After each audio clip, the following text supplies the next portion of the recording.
I'm going to share with you the rules of money that made me so rich that I questioned the meaning of making money. These controversial rules are what allowed me to go from broke 22-year-old to a multi-millionaire today. Some of these rules I picked up on my own during my 27-year career as an entrepreneur, and others I learned from some of the highest net worth individuals you probably know. So these are the 9 money rules of the top 1%. The first rule is to act your wage. It's not your salary that makes you rich, it's your spending habits. A long time ago, my dad said this: it's not how much money you make, it's what you keep. 33% of millionaires never earned more than $100,000 a year. It meant they knew how to invest their money. When I was 21, I made one of the biggest financial mistakes up to that point in my life. I had just finished doing a bunch of consulting, got paid a big check, decided to call my little brother Mo and say, hey, come ski on the West Coast, I'll cover everything. And for about a 10-day period, we lived a lavish lifestyle. We stayed at the nicest hotels, we paid for everybody's drinks, we ate at the finest restaurants. I bought him new gear. And at the end of it, he went back home and talked to my dad. And my dad calls me up and he goes, Dan,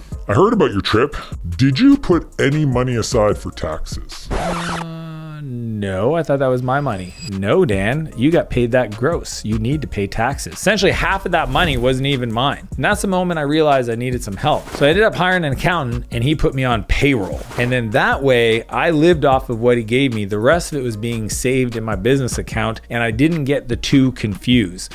Here's what I learned from that experience and how I've brought that into my life. The first one is you have to automate your financials. My philosophy is that when the money comes in, I want it to go out into the different buckets it needs to go to without me ever seeing it. It doesn't matter. I set it and I forget it. 2, I pay myself as little as possible and I live on very little from a consumption point of view. Now, I know you might see me on my private jet or my supercar collection or my real estate. I get that. But what you don't understand is I live on a very small percentage of my income and I always have. Even when I was making millions of dollars a year, I was driving a 12-year-old car. I never lived above my means because I realized that if I wanted the capital to be able to invest in opportunities, invest in myself, it needed to be available. The third strategy is you can't save yourself to wealth, but you can't spend yourself there either. You need to live off of less than you make, automate the process, and make sure you focus on investing in yourself. Which brings us to number 2, which is the 10% rule. I live on 10% or less of my income today. I know this sounds crazy for a lot of you, and it might not be possible on a lower salary, but this is the goal, not the standard. So you might start with 40%, 60%, maybe 80% of what you make, but you can work towards that goal. Save 90% and reinvest it in income generating asset, you being the primary asset, and 2, things that produce capital. And this one's kind of crazy, but I believe one of the best assets to own is a life you're proud of.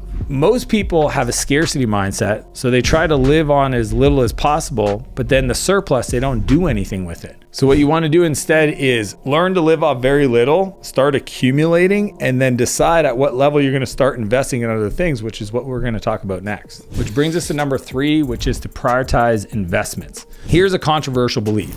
Broke people make money to buy things, middle-class people make money to get loans to buy things, and wealthy people invest in income-generating assets. See, some of you guys are like 1 inch away from opportunities that could actually make you money to cover the payment on something, but instead you take that money and you put it into a depreciating asset, and then you got to keep working and working and working to try to keep up your lifestyle. What they should do is say, what is the skill that if I invest in to get better at, it would have an immediate impact to my income generating abilities, like a promotion and my job? Or can I go learn a different skill that can get me a better job that can make me more money? Or could I start a side hustle with a new skill that's going to make me just as much money as my current job? And is there a way for me to invest to cover the increase in lifestyle you might want? Which brings us to number 4, which is to have a nest egg. Here's where most people mess things up. When things happen, and they will, like the 2020 global event, it's going to demand of you resources. I had a friend who had a business, and because it was shut down the whole time, he hadn't saved up any money whatsoever to cover any of his costs. All he needed was about 3 months of operating costs to weather the storm, and instead he had to shut down his business. And this is true for most people in life. Most people get into a spot where they can't afford the bad thing that happened to them, and then they end up having to make concessions and sell things on the cheap that causes the whole thing to just cause a negative downward spiral. You always want to have a nest egg ready to go in case there's an emergency that needs to get funded. So my rule is that in my personal life, I want at least 6 months of expenses in some kind of saving account. This is liquid, not tied up in stocks where I'm going to pay taxes if I sell it. Now, some of you guys may think like 6 months, that's a lot of money. Think about it this way. I've never seen a situation where somebody loses their job, goes to zero, and within a 6-month period can't find an opportunity to bring it back. If you have 6 months and something bad happens, you have to reset, and that gives you time to not make any massive financial decisions, but just to get back on pace so that you can get in the green again. That to me is a competitive advantage. It's gonna allow you to sleep better at night, and while everybody else is freaking out, you're able to stay calm and make good decisions without being emotional. It allows you to operate from a place of abundance, not fear. Which brings us to number 5, which is don't be over leverage. Now, I learned this lesson the hard way when I was in my early 20s. I wanted to buy some new furniture for my place. So I go to the furniture store, find some incredible stuff. I like a deep seated couch because I'm a big guy. I was like, how much is it? He goes, well, the truth is if you want, you can just finance it, no interest whatsoever for the first 2 years. And at the end of it, if you want to pay it off then, you can pay it off then. So you get essentially free money. And I was like, I like free money. So I fill out all the paperwork. Poof, I get approved. Now, there was a bunch of small details that I didn't understand, and at the end of it, I ended up paying a lot more for this furniture, financing it, than I expected. It actually took me another 4 years to pay off. I share that because it's a simple example to understand that sometimes with consumer debt or our home or other types of loans that we just magically get accepted for, we just take all this on and it creates this hole of financial challenges that makes it really hard to climb out of.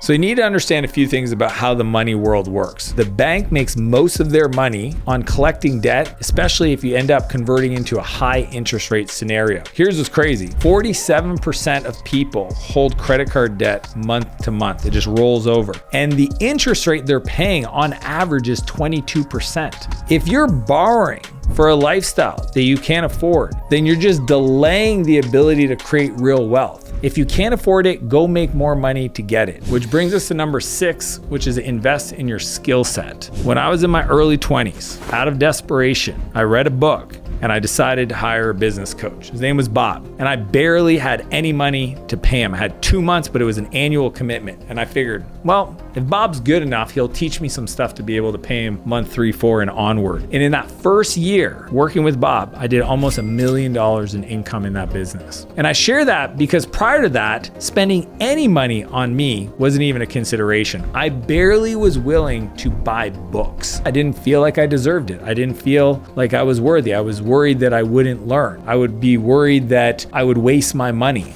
And what I've learned over the years, if I take all the money I've invested in coaches, seminars, etc., it's about $1.7 million. And if I would have took that money and invested into the S&P 500, it would have made me some money. But when I look at the income that knowledge produced in my life, it's like 1,000x return. And that's what people don't get. If you're not investing in your skills to become more valuable to the market, then you're always going to be at the mercy of other people's decision on how much of a raise you're going to get. The 3 to 5% a year, that's not going to work. When you're trying to keep up to the Joneses and you're living in new neighborhoods and you see people driving the new BMWs and having these extravagant birthday parties for their kids, and you just feel like you got to go on these vacations to Italy, it just makes it really tough because then you don't have anything left over to invest in your earning potential. So my whole philosophy early, and I got lucky, but I'm going to tell you, is delay the lifestyle expenses as much as possible. Take that money, invest in you to be able to build a surplus. Get to a point where your income is more than you're spending and save it. And with that, you'll create real wealth.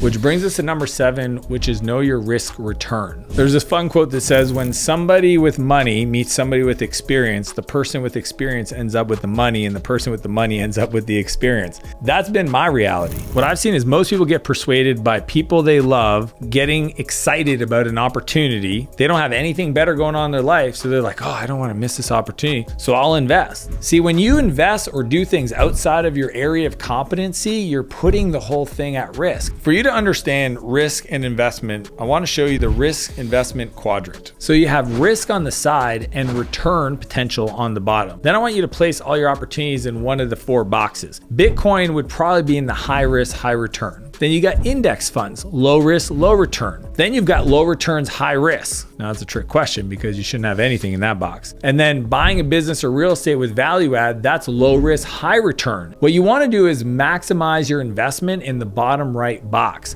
The best business to be in is the business you know. So if you're a real estate agent, stay in real estate. If you're a designer, stay in design projects. If you're an editor, stay in media projects. But the business you know is where you want to be investing in your skills or in opportunities. What I do now is I get situations where there's asymmetrical reward, meaning that I can invest or buy a business with some level of upside that's guaranteed because I know what I'm doing, and the fixed downside because it's an industry that I know better than most. I don't personally guarantee it, so I'm not putting my whole personal net worth at risk. And then I take that thing and I can add value to make it bigger. That's win-win, which brings us to number 8, which is to build a personal P&L. Here's a crazy idea. I think every household should treat their house like a business. You have profit and loss. You have your salaries you take in, you have expenses, and you either have money saved over at the end of the month or you have a loss. And it's not a good business to be in if you're not making money. So if you don't know how to save,